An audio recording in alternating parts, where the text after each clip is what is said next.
же болсо бир оорулар түшүп кете турган болсо ошону саткан фирма толук жооп берет.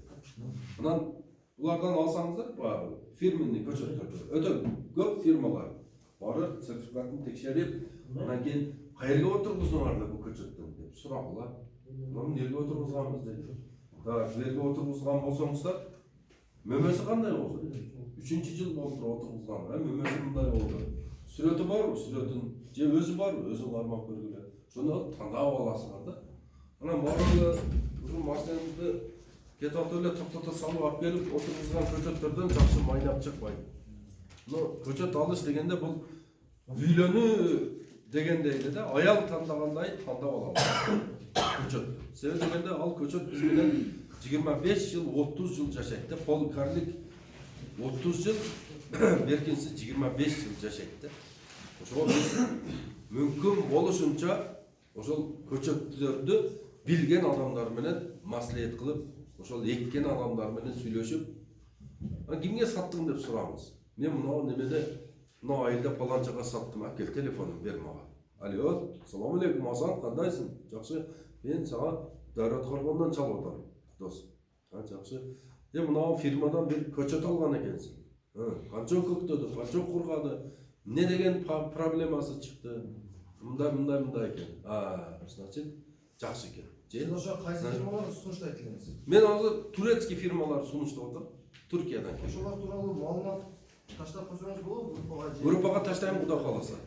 Маалымат таштаймын, барып ошол сурап отурбай деген го, элге деле жакшы да, ишенимдүү фирма деле ошодон алганга. Бир жерден алган бирге жакшы да. Ооба, бир жерден аласыңар, анан кийин ошону 2 жыл жооп берет. 2 жыл сопровождение кылып, 3 жыл сопровождение кылып карай турган фирмадан аласыңар да. Ошол фирма кийин силерге бир нерсе боло турган болсо жардам берет. Фирмасында ошондо только алмалар бар да, что? Ошол мына көрүп атасың го? Ошол фирмадан, ошол фирма бар, Агро Инвест Азия деген. Ошол фирманыкы да, ушул товарлар. Анан мынау дагы бир Иргилим деген, бул отдельный фирма. Аларда бир карагат жок а, мында көрдүм. Муну аркасында турат го карагаты.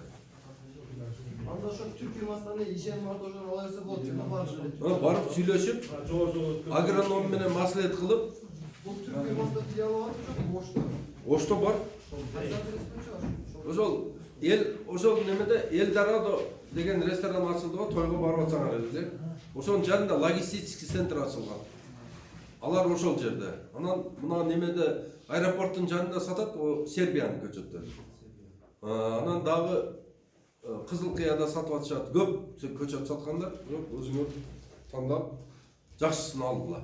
50 сом, 20 сом аябастан ол сертификаты бар, анан эртеге жооп бере турган. Өзү мына дүйнөлүк стандарт 2 жылда. Көчөт 2 жылдык гана көчөт сатыш керек да. Мына Түркиядан только 2 жылдык көчөт немеге чыгат да, экспортко чыгат. Жөнөтүшөт. 1 жылдык болсо жөнөтпөйт. Мына Сербиядан 1 жылдыктар да келе берет. 6 айлык көчөттөр да келе берет. Мына немеде ачык эле айтканда, мына азыр бизге эң оптимальный вариант ошол Түркиянын көчөтү болуп турат. Кудай кааласа, мына аз күндөрдө эртеге среда болобу, чебирси күнү? Бүгүн среда болсо, Кудай кааласа бүгүн баягы немени багбанчылыкты өндүрүү фонд ачылды бүгүн. Бүгүн документтер колго тийди, печаты менен, бар жок эмелери менен. Анан туугандар ошого бирден көчөткө болсо дагы жардам бересиңер. Ошол жерде 6 миллион көчөт сатышыбыз керек, сертификат берилет сизге. 10 көчөт алсаңыз 10 көчөткө сертификат берилет. 20 көчөткө берсеңиз 20 көчөткө сертификат берилет. 3-чү жылы уже ошол көчөт силерге келет. Же болсо жөн эле кайрымдуулук кылам деп берсеңиз, ондай болот. Же мен көчөт кайрап аламын, бул акча башка жака кетпесин, мага өзүмө берсеңиз, онда көчөт аласыз. Анан ошол көчөттөрдү биз мына Түркиядагыдай эле, Италия, Германия, Нидерланддагыдай кылып, биз инвентро питомник курганы ошол акча жыйнап баштадык. Ошого колуңардан келген жардамды бересиздер.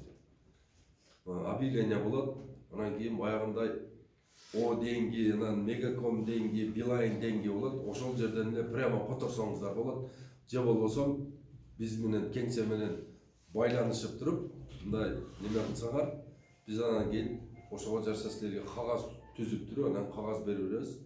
Бу жерден биздин представительдер келип туруп, ошо сертификат берип акча кетет. Же жөн эле жардам берсеңиздер болот. Өзүңөр карайсыздар да. Мына көбүнө эле байлар айтып атат, биз 10 000 көчөткө мен жардам берем, мага көчөт бересиң деп атат. Кээбирлер айтат, мен мына 50 гектарга эгемин, мага көчөт бересиң деп атышат. Эми бул Кудай кааласа мен бар жолу сүйлөшүп, проекттери бар жолу уже сүйлөшүлгөн. Кудай көрсө аз күндөрдө жумуш башталып кетет иншалла. Бул 200 гектар жерде болот. 200 гектардын ичинде 180 гектар бул баягы көчөттү эгип, ошол жерден 2 жылга жеткизгенге чейинкиси 20 гектары теплица болот. Андан кийин административный здание и лаборатория ошонун ичинде болот. Ошол жерде биз бир жылына Кыргызстанга 3 миллиондон 30 миллионго чейин көчөт чыгарып берип тура алабыз. Анан бул жерде Кудай кааласа ол питомник курулуп кала турган болсо, көчөттүн баасы эң арзан баада мына өзбекстанский көчөт менен барабар кылып иншалла элди обеспечить иншалла. 3-чү жылдан уже мына Карагаттын көчөттөрү вообще копейка кылып беребиз иншалла. Миллиондорду алып келип отургузасыңар өзүңөрдүн жериңерге. Качандыр бир түшүмгө киргенден кийин анан кийин акчасын бере турган болуп, ошондой договор кылып көчөттү чыгарганы ошого аракетибиз. Анан көп көл болот дейт. Элдер эгерде чындыгында Кыргызстан силер үчүн мекениңер болсо, ушул биздин акцияны колдоп бересиздер. Аксакалдар пенсиясынан берсин, жаш балдар стипендиясынан берсин, баардыгыбыз мүмкүн болушунча ушуну колдоп алсак, анан уже 3-чү жылдан көчөт деген проблема түгөнөт да. Эң акылдуу усул ошол немелерден өдөрак кылып туруп, сону кылып көчөт чыгарат. Анан ал көчөттөрдүн эмнеси жакшы? Кыргызстандын өзүндө өскөндүгү үчүн деңиз деңгээлине жараша кылып туруп, бул жерге да питомниктер болот. Мынанча кезинде алып келип жерге отургузабыз. Ушул жерден чөлкөмүндө өсүп, кубактанып, болуптур, анан жылдыр эле коюпсуңар болуп кете берет. Ошол суроолор. Telefon numarınızı daha kayıtlara koyun жазуулар өзүңүз. 0550 20 0007. Ушуда эл сом бар. Бүгүндөн баштап ошого акчаңарды эл сомуңар болсо которо берсеңиздер болот. Бул компьютерге түшөт. Мисалы үчүн Абдулла Ташиевич. Суроо менде. Бериңиз. Алма көчөттү мисалы пол картага эгебиз деп жатабыз да. Нова? Деңиз деңгээлинен канча бийиктикке жогору жакшы болбойт. Өлчөмдүү жер бар. Мисалы дороз турган сентябрде 2470, о жогору 2,5 метр. Көчөттөрдү жасап атканда фирмалар немесин подвоин. Именно ошол Кыргызстандын көчөттөрүнөн же бийик тоолуу Кавказдын көчөттөрүнөн аппараттагы анан ошодон алып эметилген нерсенин өзүндө жазылуу 3500ге чейин 5000ге чейин деп жазып койгон. Ошого чейин эгиле берет деп. Өзүнүн биркасында бар. Өзү канча деңиз деңгээлинен бий пасыракты алма жакшы. Деңиз деңгээлинен пасыракта өдөракта эмес. Азыгы болсо любой жерде боло берет. Азык түйүндөгү азык эле чечет да бул жерде. Мисалы бизде алма эгет да, мисалы үчүн. Алма эгилет, алма болот. Бизде Azı çok жеке olsun. айдар жакшы. Айларда эми азмандан эккен бар, анда көп эккендери жок. Жазын бизде эгип коёттор болду.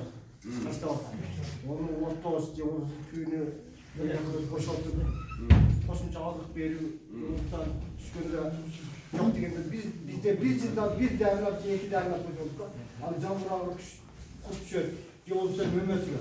Ошону кылбайбыз да биз. Эгип коебуз, күзөтөлүп алабыз. Таштап атабыз, карап коюп неме кылбайбыз. Ал чыганда şu алманы эккенде уход жөнүндө ичине маалымат беребиз. Эми мындай да туугандар, эгерде силер бир түп алмадан 20 кило түшүм алсаңыздар, ошонун 2 килосын алмага арнап койгула да. 1 килосы түбүнө, 1 килосы үстүнө. Ошону качан силер ошо алмадан бар жокту алып жеп албастан, алма сатканда бул алманын акы болот. Алманын акын отдельно коюп коюшуңар керек. Мисалы үчүн прибыль көрдүңөрбү? 200 000. Ошонун 20 000 алмага коюп койгула. Ошого анан эмне керек?